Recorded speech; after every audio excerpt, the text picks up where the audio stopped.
Imagine waking up one morning and finding out that over 2 million cars across America have just been repossessed. Not stolen, not abandoned, taken back by the banks. Families are losing their vehicles, dealerships are being flooded with inventory, and the entire used car market is on the verge of a meltdown.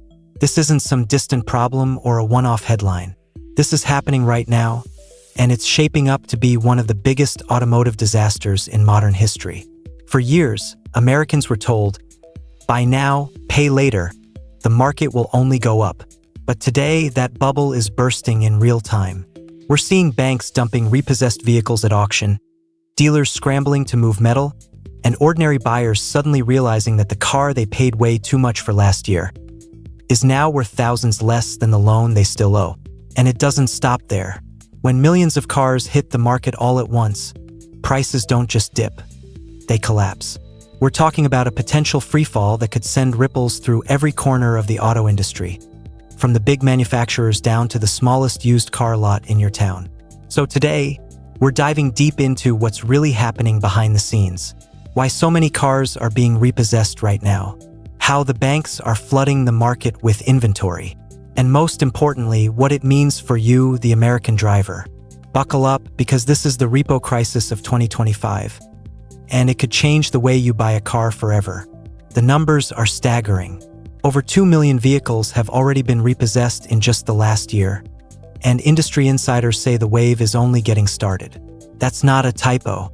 2 million cars, trucks, and SUVs ripped away from their owners and dumped back onto the market. To put that in perspective, imagine every single person in a city the size of Houston or Chicago suddenly losing their car. That's how massive this crisis has become. Now, repossessions aren't new. They happen every year. But what we're witnessing in 2025 is a tidal wave unlike anything in decades. This isn't just a few missed payments here and there. This is an entire system collapsing under the weight of sky-high prices, record interest rates, and crushing debt loads. Here's the reality. Over the last 3 years, Americans were paying insane prices for vehicles. The average new car topped $47,000, and used cars that once sold for $12,000 were suddenly fetching $20,000 or more. People didn't have the cash, so they financed. And not just for 4 or 5 years, banks and lenders were stretching loans out to 7 or even 8 years. Monthly payments ballooned to record highs, often $700, $800, even $1,000 a month. At the time, the sales pitch sounded convincing. It's okay. The market's strong. Cars are investments now. Prices will never go down. Dealers said it. Banks said it. Even so-called experts in the media said it. But the truth? That was a fantasy built on cheap money and a red-hot economy. Fast forward to today, and reality has come crashing down. Interest rates are the highest they've been in over 2 decades. Inflation is squeezing every household budget. Wages haven't kept up. And suddenly, millions of people simply can't make the payments on those overpriced cars they financed during the boom. That's why the tow trucks are out in full force. Night after night, repo agents are rolling through neighborhoods, quietly hooking up vehicles and hauling them away while families sleep. It's not just beat-up old cars either. We're talking about nearly new SUVs, high-end pickups, and even luxury EVs being pulled right out of driveways. And here's the kicker. Many of these cars still have tens of thousands of dollars owed on them. But the banks don't care. They want their collateral back, and they want it now. This is where the problem gets even uglier. Because when you add 2 million repossessed cars to an already shaky used car market, it doesn't just create supply, it creates oversupply. Dealers are now sitting on lots so full they can't move inventory fast enough. Auctions are flooded. Prices are starting to dip, then tumble, then crash. We're only seeing the beginning of the storm. Analysts are warning that if repossessions continue at this pace, the used car market could be facing a collapse even bigger than what we saw back in 2008. And the scary part?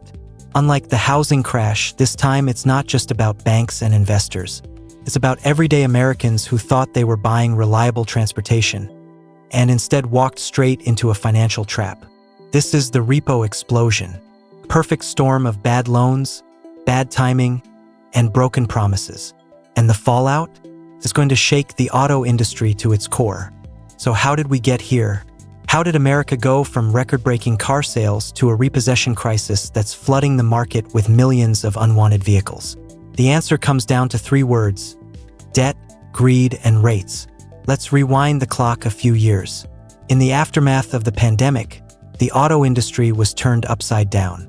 Supply chains broke down, factories shut their doors, and suddenly, new cars became scarce. Dealers were marking up vehicles by $5, $10, even $20,000 over sticker price. If you wanted a new truck, you weren't negotiating, you were begging. At the same time, the Federal Reserve had kept interest rates near zero for years. Money was cheap, loans were easy to get, and banks, hungry for profit, were more than happy to hand out massive car loans to anyone who applied. So what did consumers do? They stretched themselves thin. Buyers signed 6, 7, even 8-year loans just to afford the inflated prices. They convinced themselves that cars were investments and that values would only go up. Remember when people were actually flipping used cars for more than they paid? That insanity was real, and it fueled one of the biggest bubbles in automotive history. But bubbles always pop. When inflation roared back in 2022 and 2023, the Fed slammed on the brakes. Interest rates skyrocketed, climbing to levels we hadn't seen in more than 20 years. And just like that, the cost of borrowing exploded. Suddenly, that $40,000 used SUV didn't cost $40,000 anymore. It cost $55,000 by the time you paid off the loan. A $700 payment became the new normal, and in some cases, people were shelling out over $1,000 a month just to keep their car. Meanwhile, life got more expensive. Groceries, gas, rent, everything was eating away at household budgets. Wages didn't keep up. Families that were already stretched to the limit started missing payments. And the banks? They didn't care. See, lenders knew exactly what they were doing. They wrote these risky, extended loans because they figured they'd always win. If the customer pays, great, years of juicy interest. If the customer defaults, also great, the bank just takes the car back and sells it again. Either way, the consumer loses. And that's exactly where we are today. Millions of Americans are underwater on their loans, meaning they owe far more than the car is worth. They can't refinance, they can't sell, and they can't afford the payments. The only way out? Default. And default means repossession. Here's the brutal truth. This wasn't an accident. This was a system built on unsustainable loans, inflated prices, and blind greed. Dealers took advantage of desperate buyers. Banks handed out money like candy, knowing full well the risks. And now, ordinary drivers are paying the price. It's a slow-motion car crash, and the victims are the very people who believed the hype. People who thought they were securing reliable transportation for their families, only to find themselves trapped in a financial nightmare. And remember, when millions of cars get repossessed at the same time, it doesn't just hurt the borrowers. It sends shockwaves across the entire auto industry.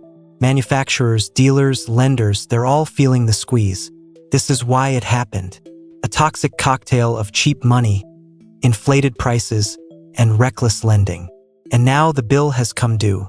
If part 1 was the repo explosion, then part 3 is the aftershock, the flood. Because when millions of cars get yanked away from their owners, they don't just disappear. They go somewhere. And that somewhere is the used car market. Right now, banks are dumping repossessed vehicles at record speed. Auction lots are overflowing. Dealers who were begging for inventory just 2 years ago are now turning cars away because they literally don't have space. Think about that for a second. In 2021 and 2022, dealerships couldn't keep vehicles on the lot. Cars were selling above MSRP before they even touched the ground. Customers were lining up and paying whatever it took just to drive something home. Fast forward to today, and the pendulum has swung the other way. Dealers are buried under mountains of unwanted cars they can't move fast enough. And here's the kicker. Most of these repossessed cars are late model, still in decent shape. We're talking about 2021, 2022, even 2023 vehicles with low mileage. Just a couple of years ago, buyers would have been fighting each other to get one. Today, they're sitting unsold. Why? Because the same problem that caused the repossession crisis is now crushing demand. High interest rates haven't gone away. If anything, they've gotten worse. That $20,000 used car might sound cheap compared to last year, but when you finance it at 9, 10, or even 12% interest, suddenly it doesn't feel like a bargain anymore. So what happens? Cars sit, prices drop, dealers panic, then prices drop again. It's a vicious cycle, and it's accelerating by the day. We're seeing the early signs already. According to auction data, wholesale used car prices have begun falling at their fastest pace since the financial crisis of 2008. Trucks that sold for $50,000 just a year ago are now going for $35,000. SUVs that were commanding insane premiums are suddenly losing $5,000, $10,000, even $15,000 in value overnight. And it's not just the banks feeling the pain. Dealers are trapped too. Many of them bought cars at peak prices, expecting to sell them high. Now they're holding inventory that's worth thousands less than what they paid. Some are slashing prices and taking losses just to keep the lights on. Others are refusing to buy at auction entirely, leaving even more repossessed vehicles to pile up. This is the flood everyone's been warning about. Too many cars, not enough buyers, and a financial system that doesn't know how to handle it. The result? Market chaos. And let's be clear, this isn't just bad news for dealers. It's also a ticking time bomb for the entire auto industry. Automakers are watching from the sidelines as their resale values collapse. That hurts their brand, their financing arms, and ultimately their ability to sell new cars. Because who wants to buy a $50,000 new SUV when you know you can pick up a nearly new one for half the price at auction? This is why the repo crisis is so dangerous. It doesn't just hurt the families who lose their cars. It doesn't just hurt the banks who can't sell them fast enough. It ripples outward, flooding every corner of the auto market, dragging prices down, and leaving chaos in its wake. And the scary part? We're still in the early stages. The repossessions are accelerating. The auctions are filling up, and the floodwaters are only rising. So where does this all lead? What happens when millions of repossessed cars flood the market? Dealers can't move inventory, and prices start falling off a cliff. The short answer: chaos and opportunity. Let's start with the bad news. If you're a dealer, things are about to get even worse. Profit margins are already collapsing, and the flood of repossessed vehicles is only pushing them lower. The same dealerships that once made a fortune during the supply shortage are now bleeding cash. Some will cut staff. Others will shut down entirely. We've already seen hundreds of small independent lots close their doors in 2024, and 2025 could be the year that number explodes. For the big manufacturers, the picture isn't much brighter. Automakers rely on strong resale values to move new cars. When used cars lose 20, 30, even 40% of their value in a matter of months, it makes buyers hesitate. Why pay $50,000 for a new SUV when you know the repossessed version with 15,000 miles is sitting at auction for $28,000? That destroys consumer confidence, slows new sales, and puts massive pressure on automakers already struggling with EV transitions, supply chain headaches, and rising labor costs. Banks? They'll survive, but they won't come out unscathed. Every repossessed car they sell at a loss cuts into their bottom line. Multiply that by millions of vehicles, and you're looking at billions in write-downs. And while Wall Street can absorb the hit, the everyday consumer can't. Which brings us to the real victims of this mess: ordinary Americans. Families who financed cars at the peak are now underwater, owing thousands more than their vehicles are worth. Even if they manage to hang on, they're stuck with payments that eat up a massive chunk of their monthly income. Others who've already lost their cars now face wrecked credit scores, making it harder to buy or lease again in the future. And here's the cruel irony. The very crisis that's hurting so many is also creating opportunities. For buyers with cash or good credit and patience, this flood could finally bring some relief. Prices are already slipping, and if the trend continues, we could see some of the best car deals in over a decade. Trucks, SUVs, even luxury models that were once unattainable may soon be within reach for ordinary buyers. But make no mistake, this opportunity comes at a cost. Behind every cheap car is a family that couldn't keep up, a dealer struggling to survive, or a lender writing off another bad loan. This isn't just a market correction, it's a market crisis. So what comes next? Analysts predict repossessions could climb even higher, topping 3 million vehicles by the end of 2025. If that happens, used car values will fall even faster, dragging the entire industry deeper into turmoil. Dealers will be forced to reinvent themselves or go under. Automakers may slash production to keep prices from collapsing further. And for consumers, it means the old rules of car ownership are gone. The American car market is entering uncharted territory. We're watching the end of an era where cars were treated like investments, and the beginning of a brutal reset where only the strongest players will survive. For now, one thing is clear.